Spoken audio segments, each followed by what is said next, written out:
ஒரு பையன் அவனோட திருமணத்துக்கு வந்து தயாராகிட்டு இருந்தான். குடும்பமே ரொம்ப சந்தோஷமாக இருந்துச்சு. ஏன்னா அவனுக்கு நிச்சயதார்த்தம் நடந்துருந்துச்சு.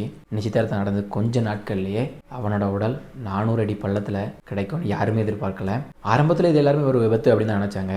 ஆனால் போலீஸ் அடுத்த கட்ட விசாரணையில் இது ஒரு கொலையாக இருக்குமோ அப்படிங்கிறத ஒரு யோசிக்கிறாங்க. மகாராஷ்டிராவே அதில் வச்ச லோககாட்டு கோட்டையோட இந்த மர்மமான மரணத்தை பற்றி ஃபுல்லாக பார்த்துடலாம். நீங்கள் பார்த்துட்டு இருக்குது யூனிவர்ஸ் 1111. இந்த சேனலுக்கு இப்போ தான் ஃபஸ்ட் டைம் வரீங்கன்னா மறக்காமல் நம்ம சேனலை சப்ஸ்கிரைப் பண்ணிடுங்க. ஏன்னா இந்த மாதிரி உலகத்தில் எங்கே நடக்கிற எந்த விஷயமாக இருந்தாலும் நம்ம சேனலை எடுத்து நான் வந்து போடுவேன். இதுக்கு நீங்கள் பண்ண வேண்டியது எல்லாமே ஒரு சப்ஸ்கிரைப் மட்டும் பண்ணி வச்சுருங்க. அப்படி பெல் ஐக்கனை கிளிக் பண்ணிடுங்க. இந்த கொலை எப்படி நடந்துச்சு, என்ன நடந்துச்சு, ஃபஸ்ட் இந்த பையன் யார் அப்படிங்க பார்த்துடலாம். இந்த பையனோட பேர் என்ன அப்படின்னு கேட்டிங்கன்னா கேதன் விஷ்ணு அகர்வால். இவனுக்கு வெறும் 26 வயசு தான் ஆகுது.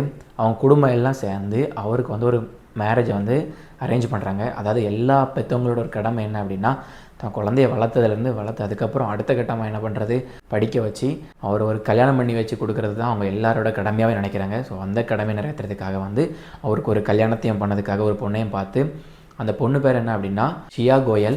இவங்க 2 பேருக்குமே பூனேயில் வந்து ரொம்ப கிராண்டாக வந்து நிச்சயதார்த்தம் நடக்குது. ஃபேமிலி வந்து அவ்வளோ சந்தோஷமாக இருக்காங்க. பிப்ரவரி மாதம் வந்து இந்த நிச்சயதார்த்தம் நடந்திருக்கு.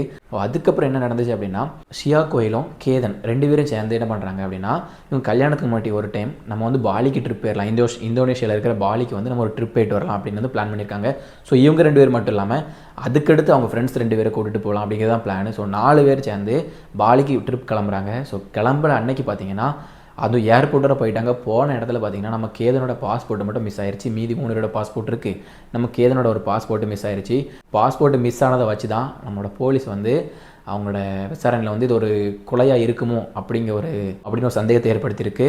அதுவும் யார் மேலே அப்படின்னா அவர் கட்டிக்க போகிற பொண்ணான அந்த ஷியா மேலே தான் வந்து அவங்களுக்கு ஒரு முழு சந்தேகமாக வந்திருக்கு. பாலி ட்ரிப் வந்து கேன்சல் ஆயிடுச்சு. ஸோ இவங்க 2 பேருமே என்ன பண்ணுறாங்க அப்படின்னா நம்ம ஏன் லோனாவாலில் இருக்க லோககாட் கோட்டைக்கு வந்து போகக்கூடாது, அந்த கோட்டைக்கு போயிட்டு நம்ம வந்து எக்ஸ்ப்ளோர் பண்ணிவிட்டு நம்ம வந்து என்ஜாய் பண்ணிட்டு வரலாம் அப்படின்னு சொல்லிட்டு போகிறாங்க. அந்த 2 ஃப்ரெண்ட்ஸ் வரல. ஸோ இவங்க 2 பேரும் ஃபஸ்ட்டு போகிறாங்க. கேதனும் ஷியா கோயிலும் போகிறாங்க.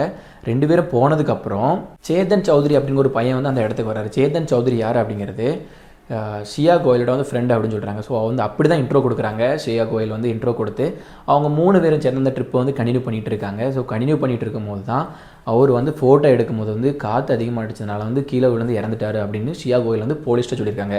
போலீஸ்ட்டை கன்ஃபர்ஸ் பண்ணது இதுதான்.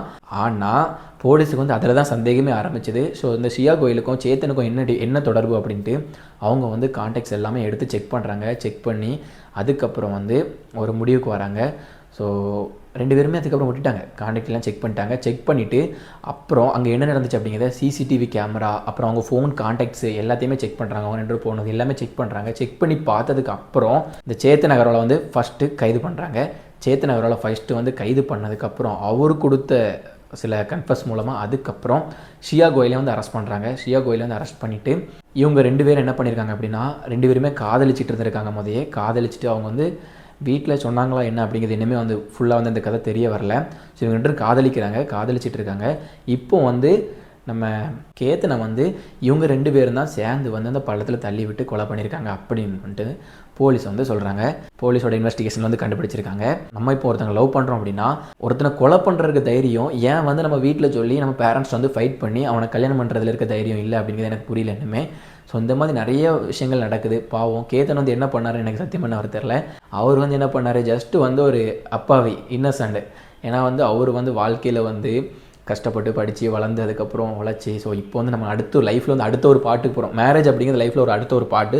ஸோ அந்த இடத்துக்கு நம்ம போகிறோம் அப்படின்னு சொல்லிட்டு அவர் சந்தோஷமாக வந்து அடுத்த லைஃப்பில் தொடங்கலாம் அப்படின்னு சொல்லிட்டு இந்த ஷியா கோயில் வந்து கல்யாணம் பண்ணலாம் அப்படின்னு வந்தவருக்கு இப்படி ஒரு சோகம் நடந்திருக்கு. இப்போ வந்து நம்ம கேத்தனோட அம்மா என்ன சொல்கிறாங்க அப்படின்னா நான் வந்து ஷியா கோயிலை வந்து என்னோட ஒரு பொண்ணு மாதிரி தான் பார்த்தேன். என் குடும்பத்தில் ஒரு ஆளை தான் நான் பார்த்தேன். ஆனால் வந்து ஷியா கோயில் இப்படி பண்ணுவாங்க அப்படிங்கிறத வந்து நான் எதிர்பார்க்கவே இல்லை அப்படின்னு சொல்லிட்டு அவங்க அம்மா வந்து ரொம்ப மனசுடைஞ்சு பேசியிருக்காங்க. என்னோட பையனோட அன்றைக்கி என் கூட இல்லை அப்படின்னு அவங்க ரொம்ப வருத்தமாக பேசியிருக்காங்க. இப்போதைக்கு 2 பேருமே வந்து அரெஸ்ட் பண்ணி வச்சுருக்காங்க. அரெஸ்ட் பண்ணி அவங்க வந்து கொலை பண்ணியிருக்கிறத வந்து அவங்க மேலே கேஸ் ஃபைல் பண்ணியிருக்காங்க. ஆனால் இதுக்கப்புறம் வந்து என்ன நடக்கு அப்படிங்கிறத வந்து கோர்ட்டு தான் தீர்மானிக்கும். இவங்க வந்து இப்போதைக்கு 2 பேருமே ஜெயிலில் இருக்காங்க. யோசிச்சு பாருங்கள், கொஞ்சம் யோசிச்சு பாருங்கள். லைஃப்பில் வந்து அதை நமக்கு பிடிச்சிருக்க ஒருத்தங்க அப்படின்னா நம்ம வந்து ஒரு திருமணத்தில் நமக்கு இன்ட்ரெஸ்ட் இல்லை அப்படின்னா அதை வந்து வீட்டில் ஃபைட் பண்ணி சொல்லி அந்த கல்யாணத்தை அப்படி நிறுத்துறது ரொம்ப நல்லது. இப்போ பாருங்கள், அவரோட இன்னொருத்தவங்களோட வாழ்க்கை சம்மந்தமே இல்லாமல் லைஃப்பில் அவரோட வாழ்க்கை போயிடுச்சு, கேதனோட வாழ்க்கை போயிடுச்சு. இப்போ இவங்க 2 வந்து ஜெயிலில் இருக்காங்க. ஸோ 2 பேரோட லைஃபுமே இல்லை. ஸோ எதுக்காக இப்படிலாம் பண்ணணும் அப்படிங்கிறது எனக்கு சத்தியமாக புரியவே இல்லை. இவங்க வந்து காதலிச்சு பிரிஞ்சிருந்தா கூட ஸோ இவங்களை மட்டும் தான் பாதிச்சிருக்கோம். இப்போ வந்து ஒரு குடும்பத்தையே பாதிச்சு, ஒரு பையன் இறந்திருக்காரு. ஸோ அவங்க குடும்பத்தையும் பாதிச்சிருக்கு. இப்போ இவங்க 2 குடும்பத்தையுமே ரொம்ப பாதிச்சிருக்கு. ஒரு நிச்சயதார்த்தம், ஒரு கனவு திருமணம், ஒரு பயணம், ஒரு மர்மமான மரணம். இன்றைக்கி இதுதான் சமூக வலைதளங்களை பார்த்திங்கன்னா பெரிய விவாதத்தை ஏற்படுத்தியிருக்கு. இந்த வழக்கை பற்றி நீங்கள் என்ன நினைக்கிறீங்க அப்படிங்கிறத வந்து மறக்காமல் நம்ம கமெண்ட் பாக்ஸில் போட்டுருங்க. அப்படியே நம்ம யூனிவர்ஸ் 1111 சேனலுக்கு சப்ஸ்கிரைப் பண்ணி பெல் ஐக்கனை கிளிக் பண்ணிடுங்க.